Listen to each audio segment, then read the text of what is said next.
The glass slipped from my fingers at 11:47 p.m. I know the exact time because I'd just checked the clock, counting down the 13 minutes until close. 13 minutes until I could finally stop pretending my body wasn't screaming at me to quit.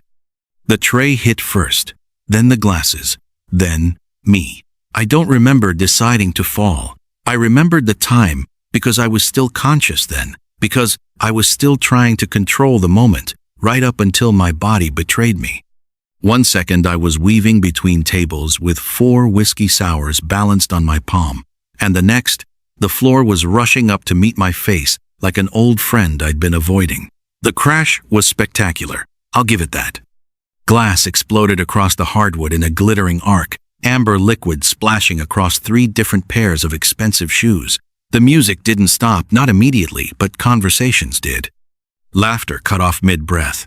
The bass kept thumping for another 4 seconds before someone killed the speakers, and then there was nothing but the ringing in my ears and the sound of my own ragged breathing. Get up. My palms pressed against the wet floor. Shards bit into my skin. I didn't feel them, couldn't feel much of anything except the hollow drumming in my chest and the white spots dancing across my vision like fireflies at a funeral. Get up, get up, get up. I'd been running on fumes for 3 days, maybe 4. Sleep was a luxury I'd traded away months ago, somewhere between my second job and my third. Food was whenever I remembered, which wasn't often. Water was whatever I could sneak between orders. My body had been sending warning signs for weeks. The trembling hands I blamed on too much coffee, the headaches I swallowed Advil for until my stomach burned. The moments where my vision tunneled and I had to grip the bar counter and breathe through my nose until the world stopped tilting. I ignored all of it because stopping wasn't an option, because the rent was due in 6 days and I was still $300 short. Because my little sister's tuition payment bounced last month and I'd promised her that this semester would be different. Because the electricity bill was sitting unopened on my kitchen counter and I already knew what it said. So I pushed and pushed and pushed until my body made the choice I refused to make. The floor was cold against my cheek.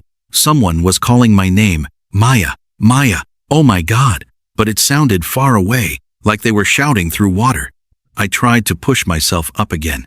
My arms buckled. The ceiling spun in lazy circles above me, the exposed pipes and Edison bulbs blurring into a smear of rust and gold. Don't cry. Don't you dare cry. Not here. Not in front of everyone. I could feel them staring. Every single person in that bar, their eyes boring into me like I was some kind of spectacle. The girl who finally broke. The girl who couldn't keep it together. Pathetic. Weak. Please, somebody, just help me up so I can finish my shift.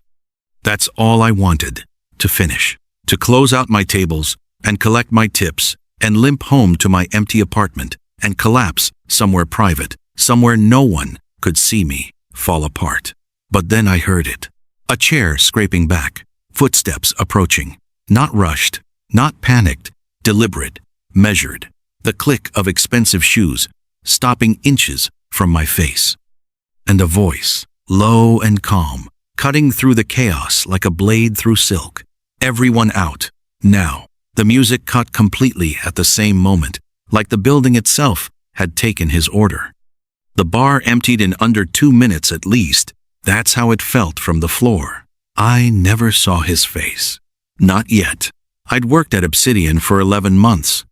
In that time, I learned 3 unspoken rules that every employee followed without question. First, you never entered the VIP section unless summoned. Second, you never made direct eye contact with the men who occupied the corner booth. And third, most importantly, you never, under any circumstances, spoke to him. Kang Jae-sun. I didn't know his official title. Nobody did. The paperwork said he owned a string of import businesses across the city, legitimate operations with clean books and polished reputations. But paperwork lied. Everyone knew it. You could see the truth in the way people moved around him carefully, quietly, like prey navigating past a predator they hoped wouldn't notice them. He came in every Thursday night.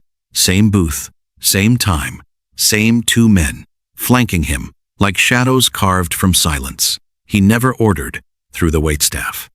His drinks simply appeared, delivered by the bar manager herself with trembling hands and averted eyes. He never raised his voice, never needed to. When Kang Jae-soon wanted something, the universe seemed to rearrange itself to comply. I'd served his section exactly once. It was my third week before I understood the hierarchy, before someone pulled me aside and explained why the other girls traded shifts to avoid that corner. I'd walked over with a confidence born of ignorance, smiled my customer service smile, and asked if he needed anything.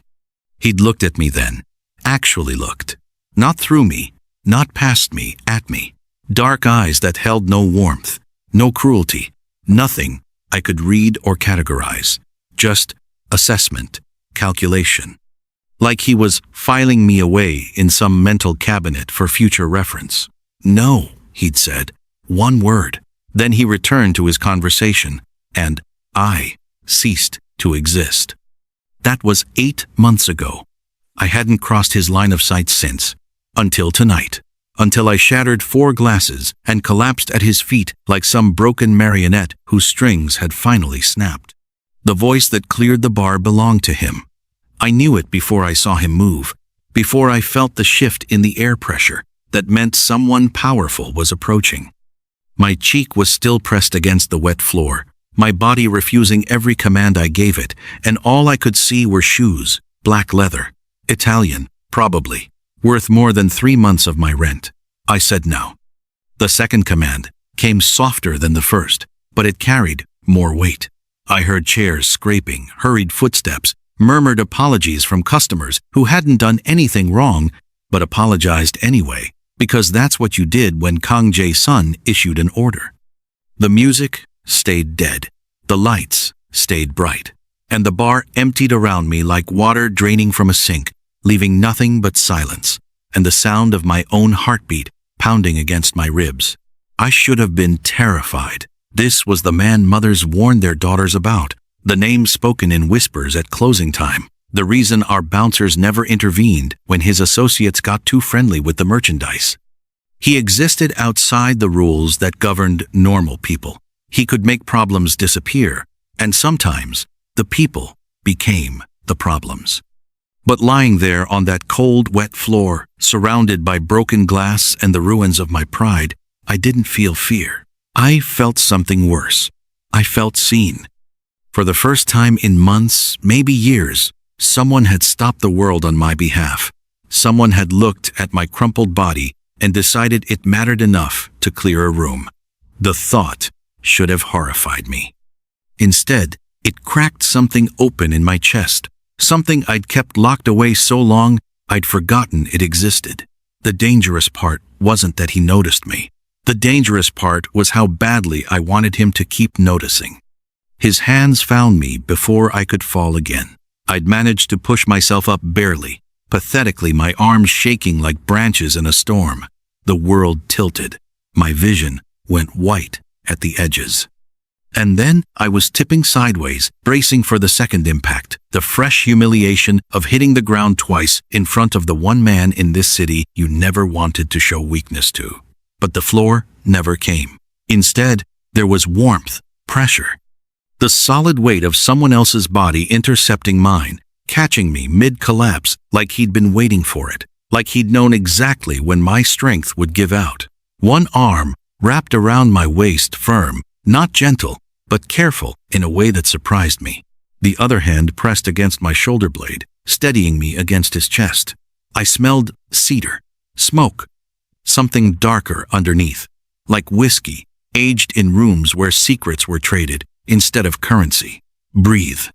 His voice came from directly above me, close enough that I felt the vibration of it in his chest. I tried to obey. My lungs stuttered. A sound escaped me, half gasp, half sob, and I hated myself for it immediately. Breathe, he said again. Not a request, A command wrapped in silk. This time, my body listened. Air flooded in, sharp and cold, filling spaces that had been running empty for days. The white spots in my vision retreated. The ringing in my ears dulled to a manageable hum. And slowly, agonizingly, the world came back into focus. I was standing, barely. Most of my weight rested against him. My fingers curled into the fabric of his jacket without my permission. Black wool, expensive. TT, T, T, T, T. Probably ruined now, stained with whatever combination of sweat and spilled liquor coated my uniform. I'm sorry, I managed. The words came out cracked, broken. I'm sorry. I'll clean it up. I just need a minute. Stop talking. I stopped. He shifted, adjusting his grip, and before I could process what was happening, my feet left the ground. Not dramatically. He didn't sweep me into his arms like some romance novel hero. He simply lifted, one arm under my knees, the other supporting my back, and suddenly I was cradled against his chest like I weighed nothing at all. The last few customers, still lingering near the exit, turned to stare. I saw their faces in fragments, wide eyes, open mouths, phones hastily pocketed. No one took pictures. No one dared. But they watched. They all watched as Kang Jae-sun carried the broken waitress through the bar like she was something precious, instead of something pitiful. I wanted to disappear. I wanted to sink into the floor, to dissolve, to become invisible the way I'd trained myself to be. My face burned. Tears pricked at my eyes. I tried to push against his chest, to signal that I could walk, that I didn't need this, that I was fine. "If you say you're fine," he murmured, "I will leave you on this floor and let whoever has been hurting you finish the job." I froze. How did he? "Your left wrist," he continued, not breaking stride, as he carried me toward the back hallway. "The bruising is 3 days old, maybe 4, finger-shaped. Someone grabbed you hard enough to leave marks you've been hiding under long sleeves, even though the bar is 90 degrees on a busy night." He said it like these were things he'd been cataloging quietly for a long time. My throat closed. "The way you flinch when the kitchen door slams. The way you watch the entrance every time it opens. The weight you've lost since I first saw you in this bar." He pushed through a door I'd never been allowed through, into a hallway lit by soft amber bulbs instead of the harsh fluorescence of the main floor. "You're not clumsy, Maya. You're running on empty, because someone has been draining you dry." No one had ever said my name like that before. Like it mattered. Like I mattered. The tears came then, and I couldn't stop them. The room he brought me to wasn't what I expected. No leather chairs. No mahogany desk. No intimidation tactics built into the architecture. Just a small office with cream walls, a worn couch, and a window overlooking the alley. Normal. Almost gentle. The kind of space where you might actually feel safe enough to break down. He set me on the couch like I was made of glass. Then he stepped back, giving me space I hadn't asked for but desperately needed, and crouched in front of me. At this angle, I could finally see his face properly. The sharp jaw, the dark brows, the mouth that looked like it had forgotten how to smile years ago. He wasn't handsome in the traditional sense. He was something else. Something that made your survival instincts and your desire clash in uncomfortable ways. "Show me your wrist." It wasn't a question. I hesitated anyway, some stubborn part of me still clinging to the lie I'd been telling everyone, telling myself. But his eyes held mine with a patience that felt infinite, like he would wait here all night if necessary, like time bent differently in his presence. Slowly, I rolled up my sleeve. The bruises had faded from purple to yellow-green, but the shape was unmistakable. 4 fingers, 1 thumb, a perfect map of violence pressed into my skin like a signature. Jae-sun's expression didn't change, but something in the air did. A charge, a tension, like the moment before lightning strikes, when everything goes quiet and the hairs on your arms rise without your permission. "Who?" One word, no inflection, but I heard the danger underneath it, coiled and waiting. It doesn't matter. The lie tasted like ash on my tongue. I handled it. I'm handling it. You collapsed serving drinks because your body is shutting down from stress and malnutrition. His voice remained calm, but his eyes didn't. That is not handling it. You don't understand. Then explain. The command cracked something open inside me. Maybe it was exhaustion. Maybe it was the first genuine attention I'd received in years. Or maybe I was just so tired of carrying this weight alone that the opportunity to share it, even with a dangerous stranger, felt like a gift instead of a threat. The words came out in fragments. His name was Derek. We dated for 8 months before I realized the charm was a costume and the cruelty was the truth. I tried to leave. He didn't let me. He knew where I worked, where I lived, who I loved. Going to the police felt useless when he had friends who wore badges and smiled at him like family. He made it clear that leaving wasn't an option, not if I wanted my sister to stay safe, not if I wanted to keep breathing without constantly checking over my shoulder. So I stayed in his orbit. Let him grab me when he was angry. Let him show up at my apartment at 3 a.m. demanding explanations for imagined betrayals. Let him drain my bank account to keep me dependent. Let him isolate me from the few friends I had left. I stopped eating because anxiety killed my appetite. Stopped sleeping because he called at all hours. Stopped living because surviving took all my energy. By the time I finished talking, I was shaking, not from cold. From the relief of finally saying it out loud, of having someone hear me without dismissing or doubting or telling me to just leave like it was that simple, like violence respected logic. Jason hadn't moved, hadn't interrupted. His face remained carved from stone, unreadable, impossible. Then he stood, pulled out his phone, dialed a number without looking away from me. "The name is Derek Vance," he said to whoever answered. "You have until morning to bring me everything. Employment, addresses, associates, weaknesses. Yes, all of it." He hung up and looked at me with eyes that held no mercy. "He won't touch you again." I should have argued. A smart woman would have. A smart woman would have recognized that trading one dangerous man for another wasn't freedom. It was just a different kind of cage. She would have thanked him politely, insisted she could handle her own problems, and walked out of that office with her dignity intact. But I was so tired of being smart. So tired of being strong, of surviving alone, of white-knuckling my way through every single day while pretending I wasn't drowning. When Jason arranged for a doctor to examine me discreetly, professionally, asking no questions I didn't want to answer, the kind of doctor men like him kept on retainer, I let him. When he ordered food brought to the office and watched me eat every bite with the focused attention of a man who had decided my survival was now his responsibility, I let him.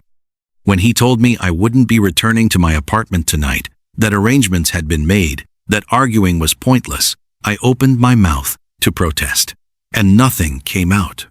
"You don't have to trust me," he said, reading my hesitation with unnerving accuracy. "You don't have to like me. You don't even have to thank me. But you are going to rest, eat, and heal. Those are not requests." Why? The question escaped before I could stop it. "You don't know me. I'm nobody. I'm just a waitress who broke your glasses. You are under my protection." He cut me off with the certainty of someone who had never once questioned his own authority. That is not a status that requires justification. It simply is. That's not how the world works. It's how my world works. I stared at him, searching for the catch. There was always a catch.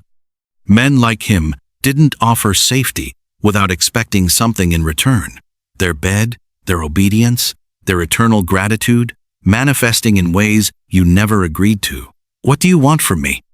The words came out harder than I intended, edged with the survival instincts that had kept me alive this long. "What's the price for this protection?" Something flickered across his face. Not offense, not amusement, something closer to understanding, like he'd expected this question, maybe even respected me for asking it. Nothing you're imagining. He moved toward the door, but paused with his hand on the handle. When you're healed and safe and thinking clearly, you'll make choices about your life. Where to go, who to trust, what to want. I won't interfere with those choices, but right now, you can barely stand. You haven't slept properly in weeks. And there's a man out there who believes he owns you. His jaw tightened almost imperceptibly. Right now, the only choice you need to make is whether to let someone else carry the weight. Just for a little while. My chest ached. Nobody had ever offered to carry anything for me. Not my mother, who left when I was 12. Not my father, who drank himself into an early grave. Not the string of boyfriends who took more than they gave, who saw my independence as a challenge and my vulnerability as an invitation. I'd built my life on the foundation of needing no one, and here was this man, this dangerous, unreadable, impossible man, offering to shoulder a burden I'd convinced myself I could bear alone. And if I say no, then I'll have someone drive you home. The doctor's instructions will be followed up by a professional. And Derek Vance will still be dealt with, because that part isn't negotiable. His eyes met mine. But you'll be alone while it happens, and I think you've been alone long enough. The tears started again. I hated them. Hated how weak they made me feel, how exposed, but maybe that was the point. Maybe weakness wasn't something to fight anymore. Okay, I whispered, just for a little while. 3 weeks passed before I saw the real him. They weren't easy weeks. Safety gave my fear room to breathe. The first week was medical. Fluids, nutrients, sleep monitored by staff who never asked questions. The second week was practical. A new phone, new locks. The quiet confirmation that Derek had been handled, a word Jason used without elaboration and which I didn't press for details about. The third week was something else entirely. I was staying in an apartment above one of his legitimate businesses. Clean, sparse, safe. He visited occasionally, brief check-ins that felt more like inspections, his gaze cataloging my color, my weight, the steadiness of my hands. Professional, distant, like I was a project he was managing rather than a person he was helping. But then came the night I couldn't sleep. 3 a.m. found me in the shared kitchen downstairs, brewing tea I didn't really want, just to have something to do with my hands. I didn't expect anyone else to be there. The building was silent, the streets outside empty, the world reduced to the hum of the refrigerator and the whistle of the kettle. Then his voice came from the doorway. You should be resting. I didn't jump. Maybe I was getting used to him appearing without warning, moving through spaces like he owned them, which, technically, he did. Couldn't sleep, I said, not turning around. Thought tea might help. He didn't respond immediately. I heard him move not toward me, but to the counter across the room, where he poured himself a glass of water and leaned against the edge like he had all the time in the world. The silence stretched, comfortable in a way it shouldn't have been. I noticed you, he said finally. Before you fell. Now I turned. What? 8 months ago. You served my table, asked if I needed anything. His expression remained neutral, but something in his voice had shifted, softer, almost contemplative. You smiled at me like I was just another customer. Not a threat, not a transaction, just someone who might want a drink. I didn't know who you were. I know. That's why I remembered. The admission hung in the air between us, fragile and unexpected. I didn't know what to do with it, with the implication that he'd been aware of me all this time, watching from his corner booth, noticing things I'd hidden from everyone else. I watched you get thinner, he continued. Watched you flinch at sounds. Watched you check exits like you were calculating escape routes. I told myself it wasn't my business, that you were just an employee, that I didn't get involved. What changed? His eyes met mine, and for the first time, I saw something human behind the marble facade. You fell. and nobody moved to help you." The words hit harder than they should have. I thought of that moment, the crash, the silence, the dozens of people who just stared while I lay broken on the floor. Nobody moved. Nobody cared. I was just a scene, a disruption, a story they'd tell their friends tomorrow. Except him. "Why did you help me?" I asked. "The real reason." He set down his glass, crossed the room in 3 slow strides until he stood close enough that I could feel the heat radiating off his body, close enough that I had to tilt my head back to maintain eye contact. "Because someone should have helped you a long time ago." His hand rose slowly, carefully, giving me every opportunity to pull away, and brushed a strand of hair from my face. "And because when I saw you fall, I felt something I haven't felt in years." "What?" "Anger. At everyone who let you get to that point." His thumb traced along my cheekbone, feather-light. "And something else. Something I'm still trying to name." My breath caught. He was going to kiss me. I could see it in the way his eyes dropped to my mouth, in the subtle lean of his body, in the charge building between us like static before a storm. But then he stopped, pulled back, let his hand fall. "Not yet," he murmured. "Not until you're certain. Not until you choose this with a clear mind and nothing left to escape from." He left me standing in that kitchen with my heart pounding and my tea growing cold, and something that felt dangerously like hope. 2 months later, I barely recognized myself.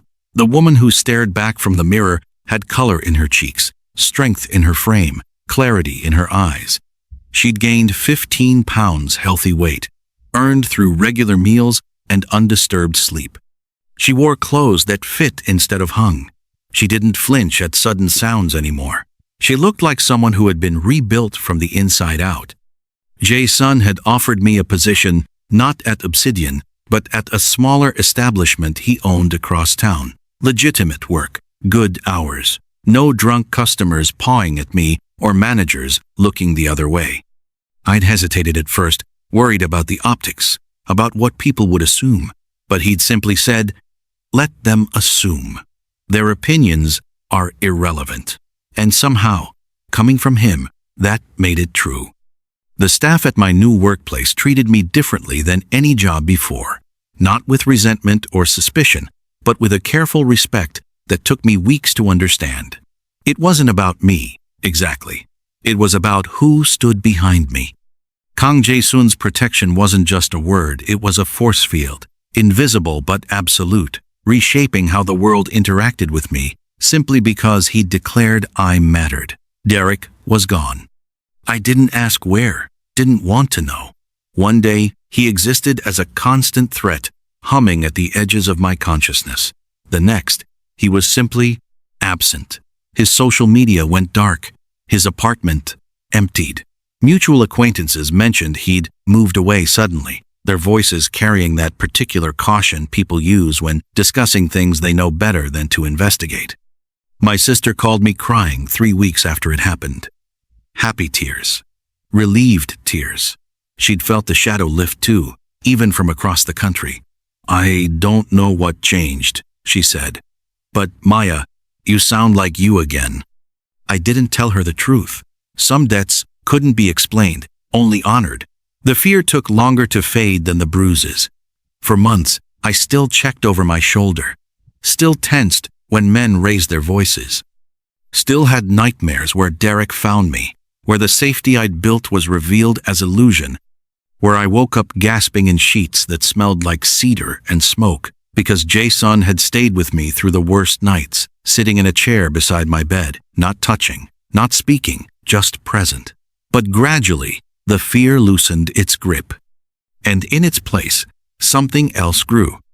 I began to notice how people looked at me now. Not with pity or dismissal, but with something approaching curiosity. Who was this woman who had emerged from nowhere into Kang Jae-sun's orbit? What had she done to earn such visible protection? The questions followed me like whispers, but for the first time in my life, I didn't shrink from attention. I had nothing to hide anymore. Nothing except the growing certainty that protection wasn't all I wanted from him. He found me on the rooftop at midnight. It was my favorite place in the building, a small garden someone had planted years ago, now overgrown but still beautiful, with string lights and mismatched chairs, and a view of the city skyline that made my problems feel smaller. I came here when the world got too loud, when I needed to remember who I was becoming instead of who I'd been. Tonight, I'd come here to make a decision. His footsteps were quiet, but I knew his presence the way you know weather changing, a shift in pressure, a charge in the air. He stood at the edge of my vision, waiting, always waiting, giving me space I no longer wanted. "You've been avoiding me," I said. "I've been giving you room.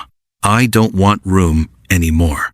The silence that followed was different from all the silences before, heavier, more honest. I turned to face him fully, and the city lights caught his features in shades of gold and shadow. "I'm not fragile," I said. "Not anymore. I know what I want. I know what I'm choosing." "Do you?" His voice was careful, controlled, but I could see the tension in his shoulders, the effort it took to maintain his composure. "Because I need you to be certain, Maya. I need you to understand that this isn't," he stopped, started again. "I am not a good man. I've done things that would horrify you. I've built an empire on choices most people couldn't stomach. If you choose this, choose me, you're choosing all of it. The darkness and the danger and the parts of my world you'll never be able to unsee. I know. You can't unknow it once you do. I know." I stepped closer, close enough to touch, though I didn't, not yet. "You think I haven't thought about this?" "Every single day for 2 months, I've thought about nothing else. Who you are, what you've done, what it would mean to stand beside someone like you." I took a breath. "And every single day, I've come to the same conclusion, which is that you're the only person who ever looked at me lying broken on a floor and decided I was worth saving. Not using, not fixing, saving." My voice cracked, but I didn't look away. "You gave me back my life, Jason, and now I want to share it with you. Not because I owe you, not because I'm grateful, because I could walk away, and I was choosing not to. Because somewhere in the middle of all this, I started falling for the man who waits outside my nightmares and argues with doctors about my nutrition and pretends he doesn't care when I catch him watching me across a crowded room. His composure finally cracked. The distance between us dissolved in an instant.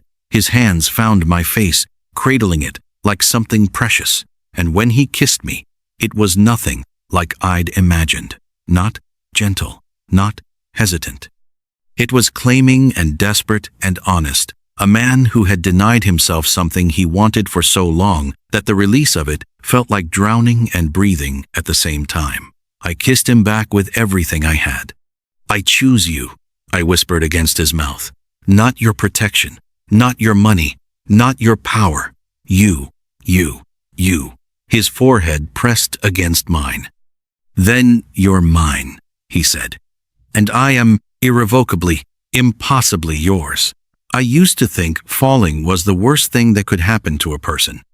Falling meant failure, meant weakness, meant everyone watching while you crumbled, measuring your worth by how quickly you could pull yourself back together and pretend it never happened. I spent my whole life trying to avoid falling, working harder, pushing through, building walls so high that no one could see the cracks forming underneath. And then I fell anyway, in front of everyone, spectacularly, with broken glass and spilled drinks, and the kind of public humiliation that should have destroyed me. But here's what I learned in the aftermath. Falling isn't the end, it's the reveal. It's the moment when all your pretending stops working, when the universe forces you to confront what you've been hiding from yourself and everyone else.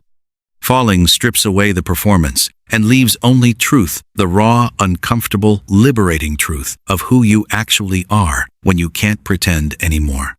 I was exhausted, I was starving. I was being slowly destroyed by a man who had convinced me I deserved it. And I was so determined to survive alone that I almost died trying. Kang Jae-sun didn't save me because I was special. He saved me because he saw what everyone else refused to look at: a woman drowning in plain sight, begging for help in languages no one bothered to translate. He didn't ask permission to care, didn't wait for me to admit I needed saving. He simply decided that my survival mattered, and then he made it happen. Is that control? Maybe. Some would say he overstepped, that he made choices for me I should have made myself. That protection, offered without asking, becomes possession in disguise. But I've lived with possession. I know what it feels like when someone claims you without caring what you want. Derek didn't protect me. He trapped me. His love was a cage built from fear and manipulation, designed to keep me small and scared and dependent on his moods. Jae-sun's love is different. He holds doors open but doesn't push me through them.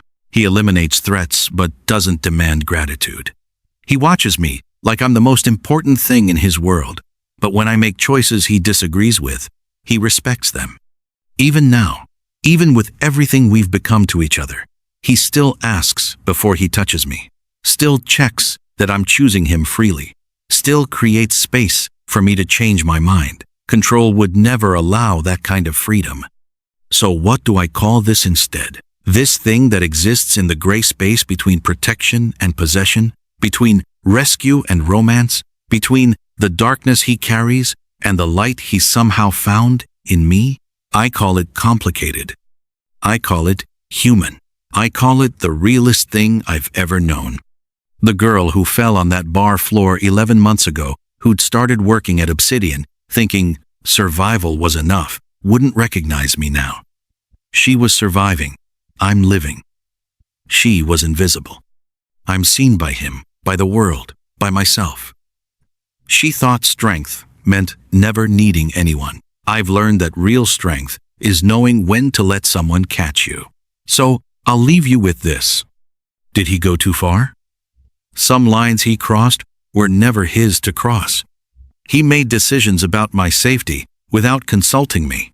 He dismantled a threat I maybe could have handled myself, given time and resources and enough stubborn will to push through.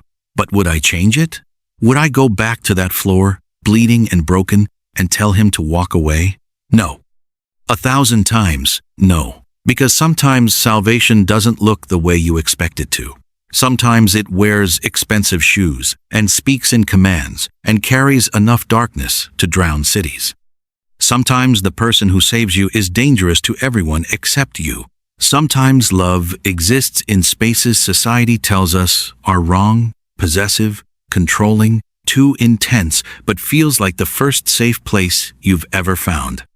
Would you have taken the risk? Would you have trusted the man no one looks at? I did, and it was the best fall of my life.